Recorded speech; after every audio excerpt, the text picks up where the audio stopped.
네, 우리 함께 보는 말씀은 시편 145편 전체죠. 1절에서 21절까지 말씀 함께 읽어보겠습니다. 왕이신 나의 하나님이여, 내가 주를 높이고 영원히 주의 이름을 송축하리이다. 내가 날마다 주를 송축하며 영원히 주의 이름을 송축하리이다. 여호와는 위대하시니 크게 찬양할 거라 하시라. 그의 위대하심을 측량하지 못하리로다. 대대로 주께서 행하시는 일을 크게 찬양하며 주의 능한 일을 선포하리로다. 주의 존귀하고 영광스러운 위엄과 주의 기이한 일들을 나는 작은 소리로 읊조리리이다. 사람들은 주의 두려운 일의 권능을 말할 것이요, 나도 주의 위대하심을 선포하리이다. 그들이 주의 크신 은혜를 기념하여 말하며 주의 의를 노래하리이다. 여호와는 은혜로우시며 긍휼이 많으시며 노하기를 더디하시며 인자하심이 크시도다. 여호와께서는 모든 것을 선대하시며 그 지으신 모든 것에 긍휼을 베푸시는도다. 여호와여, 주께서 지으신 모든 것이 주께 감사하며 주의 성도들이 주를 송축하리이다. 그들이 주의 나라의 영광을 말하며 주의 업적을 일러서 주의 업적과 주의 나라의 위엄 있는 영광을 인생들에게 알게 하리이다. 주의 나라는 영원한 나라이니 주의 통치는 대대에 이르리이다. 여호와께서는 모든 넘어지는 자들을 붙드시며 비굴한 자들을 일으키시는도다. 모든 사람의 눈이 주를 앙망하오니 주는 때를 따라 그들에게 먹을 것을 주시며 손을 펴사 모든 생물의 소원을 만족하게 하시나이다. 여호와께서는 그 모든 행위에 의로우시며 그 모든 일에 은혜로우시도다. 여호와께서는 자기에게 간구하는 모든 자, 곧 진실하게 간구하는 모든 자에게 가까이 하시는도다. 그는 자기를 경외하는 자들의 소원을 이루시며 또 그들의 부르짖음을 들으사 구원하시리로다. 여호와께서 자기를 사랑하는 자들은 다 보호하시고 악인들은 다 멸하시리로다.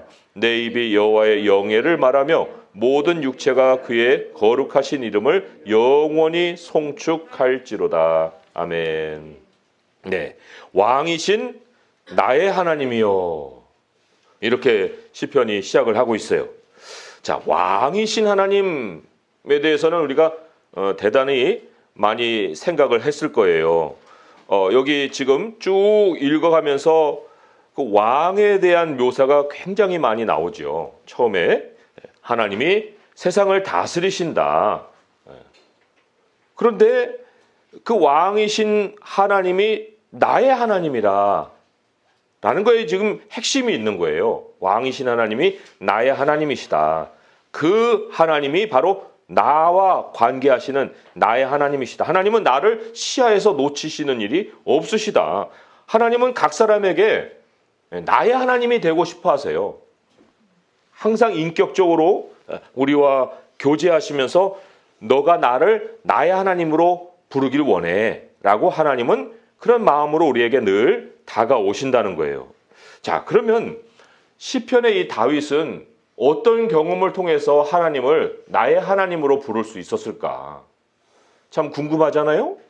사실 이 시편을 13절까지 쭉 이제 초반에 읽을 때는 그 하나님이 나의 하나님으로 느껴지기보다는 굉장히 위대하신 하나님으로 느껴져요. 그러면서 이야, 하나님의 권능이 이런 정도구나 라는 걸 우리가 알게 되거든요. 보세요. 3절의 말씀에 여호와는 위대하시니 그랬죠. 또 4절에 보니까 주께서 행하시는 그 능한 일을 선포하겠다. 능한 일. 또 6절에 보면 주의 두려우신 권능이다 라는 말도 했죠. 그리고 또 11절로 좀 내려오시면은 주의 업적이라는 말이 나와요. 주의 업적을 일러서. 또 12절도 주의 업적과 주의 나라의 위엄 있는 영광을 인생들에게 알게 하리이다. 그리고 결론으로 13절의 말씀 같이 한번 읽어볼까요? 시작.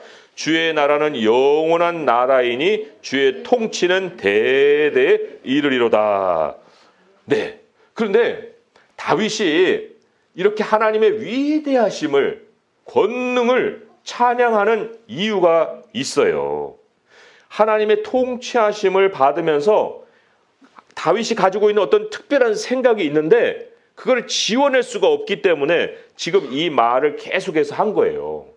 제가 거기서 읽진 않았지만 하나님의 능하신 일, 주님의 기이하신 일, 주님의 두려우신 일, 뭐 이런 것들을 이제 계속 떠올리면서 하나님의 권능을 지금 사람들에게 선포를 하고 있는 거거든요. 자, 이런 기이하고 놀랍고 두렵고 또 능하시고 이런 거 사람 만나서는 경험을 못하는 일들이에요. 하나님만 행하실 수 있는 이고 하나님을 경험했기 때문에 그렇게 나오는 묘사죠. 기이하고 놀랍고 두렵다. 자, 다윗이 그러한 일들을 경험하면서 여기서 이제 자기가 고백한 그 말이 7절의 말씀이죠. 7절의 말씀 같이 한번 읽어볼까요? 시작. 그들이 주의 크신 은혜를 기념하여 말하며 주의 의를 노래하리이다. 네, 이 두 가지는 한 가지의 뜻인데 좀 새겨볼 필요가 있습니다. 자, 하나님의 권능을 막 얘기하는데 다윗의 머릿속에는 권능을 통해서 자기가 경험한 하나님의 은혜가 있는 거예요. 크신 은혜라고 그랬어요. 크신. 내가 행한 것 없이 하나님이 주는 선물이 은혜잖아요. 그것을 이제 다윗은 그 권능 속에서 느낀 거고 또 주님의 의를 노래하겠다. 주님의 의라는 거 여기에 이제 나오는 의미는 하나님은요 항상 하나님의 약속을 지키세요. 그게 하나님의 의예요. 하나님은 항상 옳은 길에서 움직이시죠. 그 옳은 길. 그런데 그 옳은 길 중에 옳은 길이 뭐냐면 하나님은 약속하신 그대로 행하신다는 거예요. 그거를 경험을 하고 난 다음에 이 다윗이 하나님의 의를 노래하는 거예요. 이거를 이제 두 개를 하나로 연결해 볼게요. 하나님의 은혜와 하나님의 의를 연결해 보면은 하나님 나는 대단한 일을 한 것도 없어요. 나는 아무것도 내 능력으로 할 수 있는 일이 없는데 하나님 약속만 믿었는데 하나님의 약속을 이렇게 신실하게 지켜주시네요. 그거예요. 그게 지금 하나님의 크신 은혜를 내가 기념하고 또 주의 의를 노래하겠다. 기념이란 건 기억한다 이런 얘기거든요. 너무도 생생하게 머리에 남아 있어가지고 이게 이 머리에서 지워지질 않은 거예요. 그러니까 하나님의 크신 은혜 하면은 이 안에서 이제 이 그림이 그려지는 거죠. 많은 사건들이 그 파노라마 같이 싹 지나가는 이런 그 많은 하나님에 대한 경험을 다윗은 지금 생각하고 이 시편을 쓰고 있는 거예요. 이게 다윗이 하나님을 나의 하나님이다 라고 고백하게 될 수 있는 이유라는 거예요. 그냥 아무 생각 없고 하나님에 대한 경험도 없는데 뭔 나의 하나님 그잖아요. 뭐 우리가 위대하신 하나님, 두려우신 하나님, 기이하신 하나님, 전능하신 하나님 뭐 수많은 묘사로 하나님을 말을 할 수 있는데 나의 하나님으로 말할 수 없다? 그러면 그 묘사한 하나님이 도대체 누구세요? 그 하나님이 멀게 느껴지는데 뭘 자꾸 이렇게 묘사를 합니까? 나의 하나님으로 느껴지지도 않는 판에 그게 하나님의 잘못일까요? 아니잖아요. 말씀드렸죠. 하나님은 우리가 하나님을 나의 하나님으로 부르기를 원하신다고. 그 하나님의 잘못이 아니에요. 하나님은 우리가 하나님을 나의 하나님으로 부를 수 있을 만큼 넘치게 은혜를 베풀어 주시는 분이에요. 오늘도 뭐 어제까지만 아니고 오늘도 그런 하나님으로 우리에게 나타나시는데 내가 하나님을 너무도 쉽게 지나치기 때문에 나의 하나님이라는 말에 별 감동이 없는 거예요.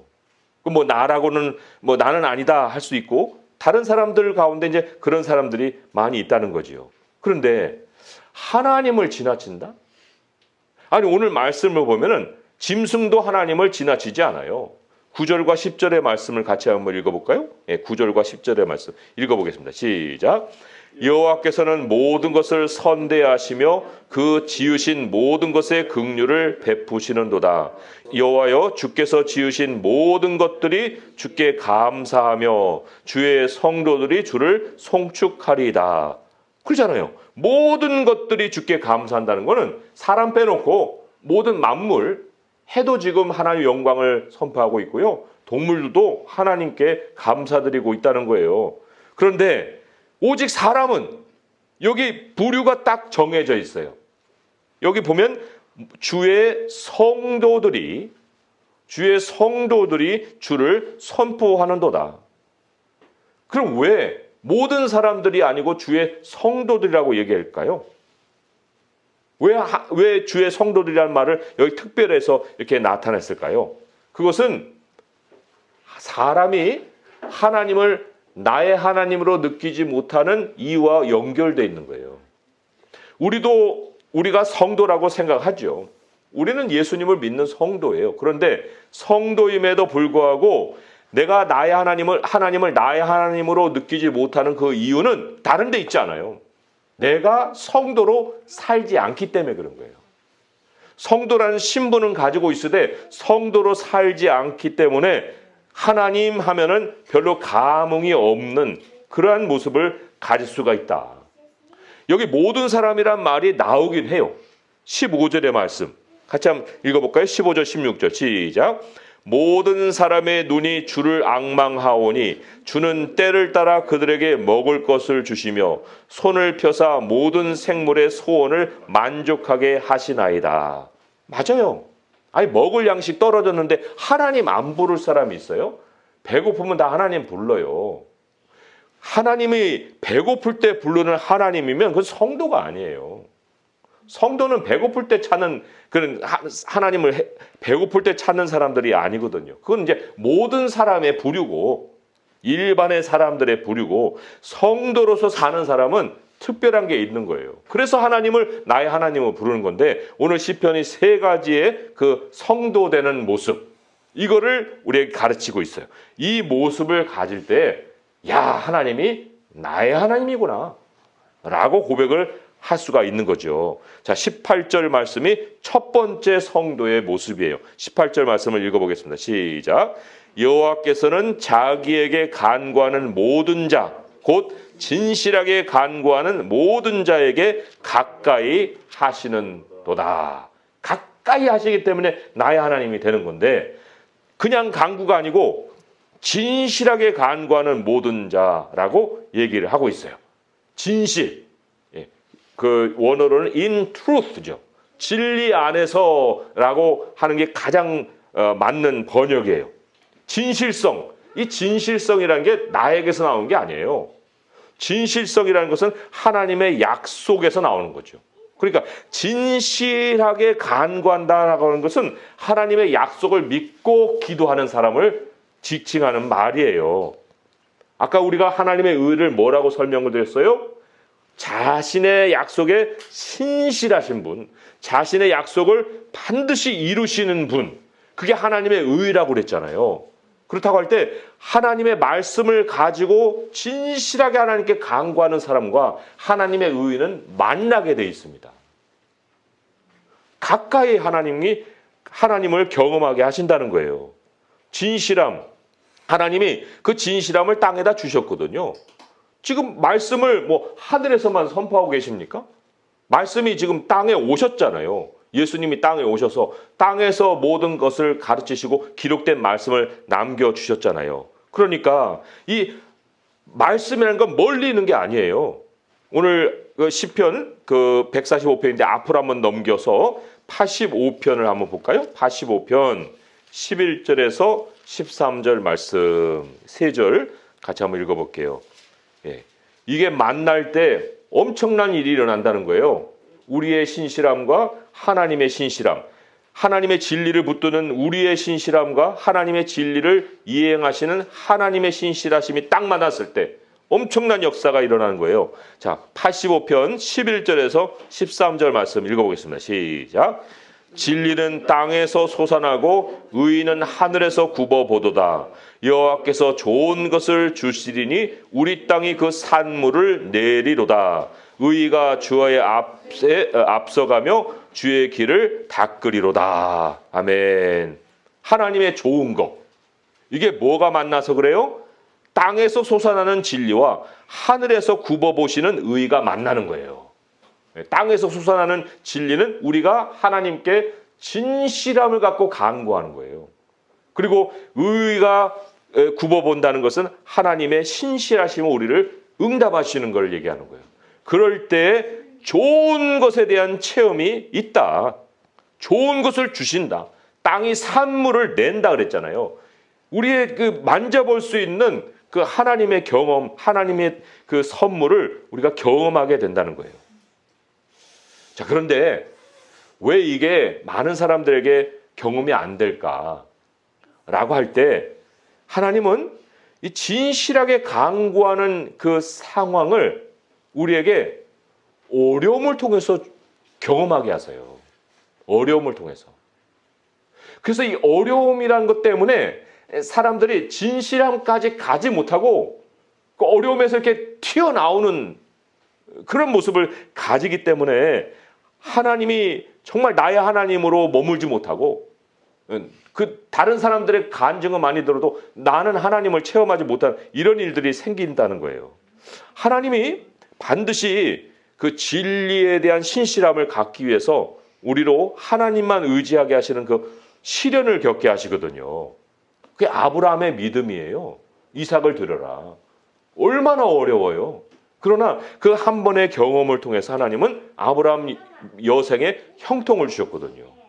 그러니까 나의 하나님으로 한번 딱 경험하게 되면 그 이후에 그 하나님에 대한 신뢰는 우리가 우리 머릿속에서 지어낼 수가 없어요. 하나님 믿으면 하나님 반드시 응답을 해주시는구나. 이 결론이 서기 때문에 야고보서 1장 12절 말씀 하나 더 참고해 볼까요? 야고보서 1장 12절 말씀.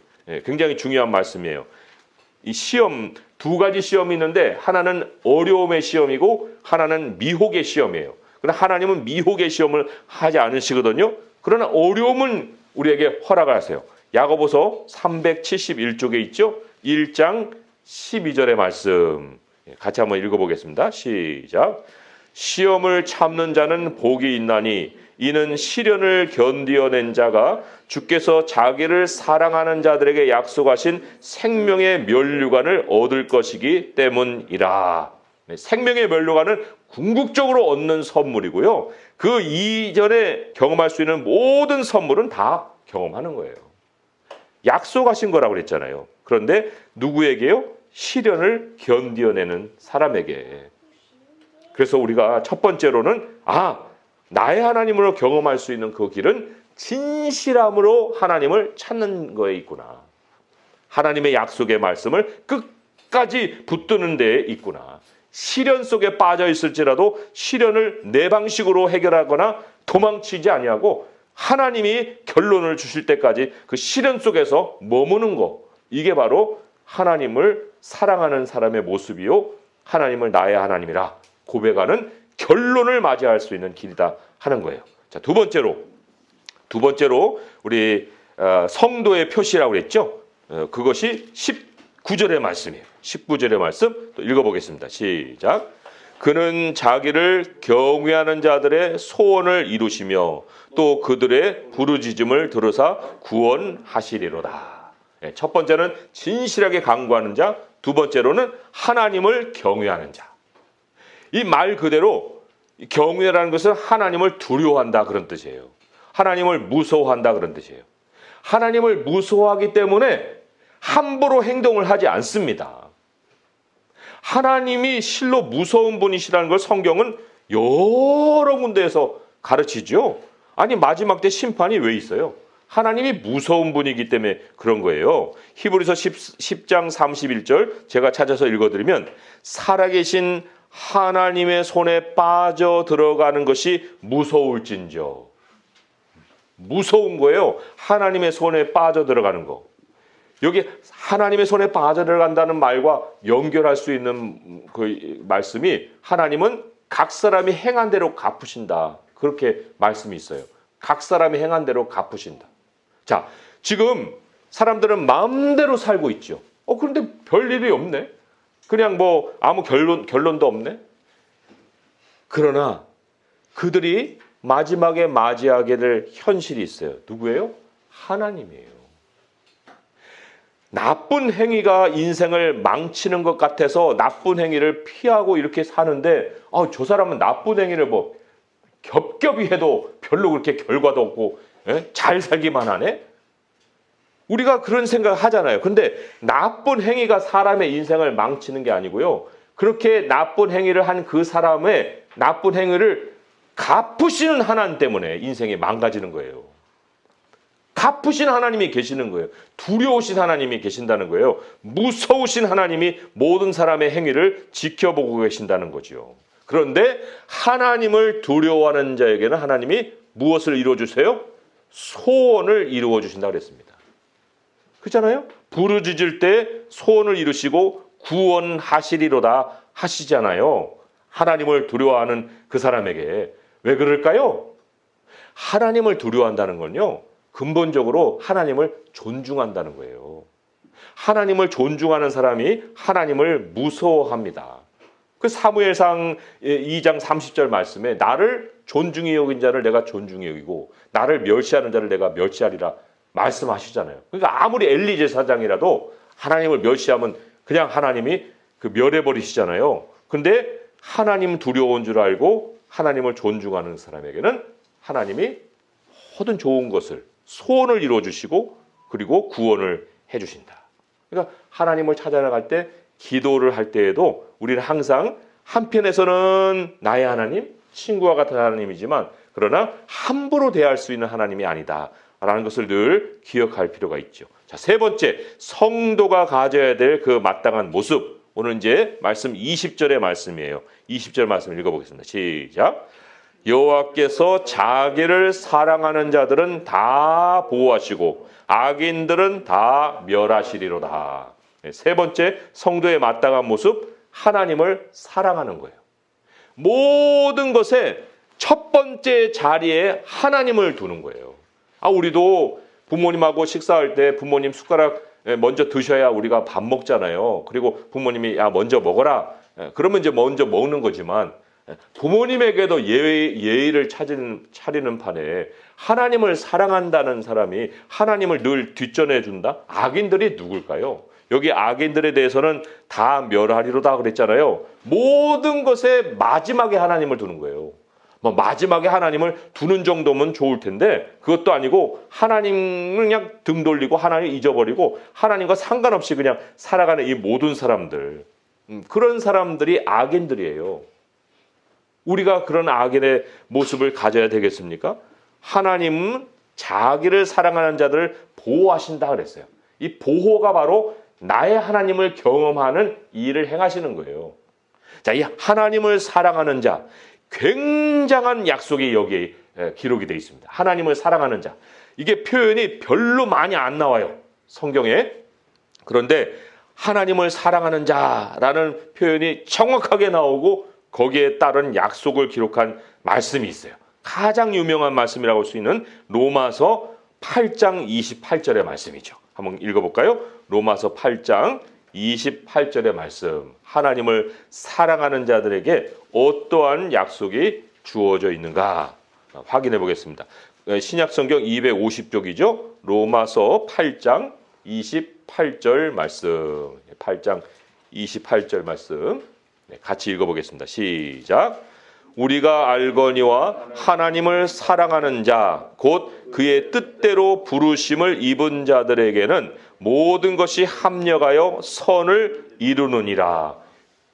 아니, 이 모든 이 성경의 약속 가운데 저는 최고 중에 하나예요. 이 약속이. 이게 무슨 약속인가? 내용을 따져보면 이런 거예요. 안 되던 일도 나중에 되게 하시는 약속이에요. 지금은 안 돼요. 모든 게 막혔어요. 근데 나중에 보니까 다 그게 연결했고 돼요. 하나님이 그 안 좋은 일을 겪었는데 나중에는 그것을 통해서 나를 보호하신다는 거예요. 이게 엄청난 약속이죠. 그런데 악인들은 반대예요. 어떻게 반대일까? 하는 일마다 안 되고 깨져요. 하는 일마다 이거를 보완해서 이거 했는데 그 보완한 일 때문에 더 문제가 커지는 거예요. 이게 바로 하나님을 뒷전에 두는 사람들에게 일어나는 일이에요. 그러니까 합력의 반대죠. 분열이 일어나는 거예요. 분열이. 깨지고 갈라지고 안 되고, 아무리 밑 빠진 독에 물 붓는 식으로 아무리 보충을 해도 채워지지 않는 그러한 일이 벌어진다. 그러나 하나님을 사랑하는 자에게는 과거에 안 되던 일도 되게 하신다. 합력해서 다 그 열매가 열리게 하신다. 이게 바로 나의 하나님을 체험하게 되는 일이에요. 그래서 우리가 이러한 하나님이 정말 찾으시는 성도의 모습을 가지고 있다고 하면 염려할 것이 없습니다.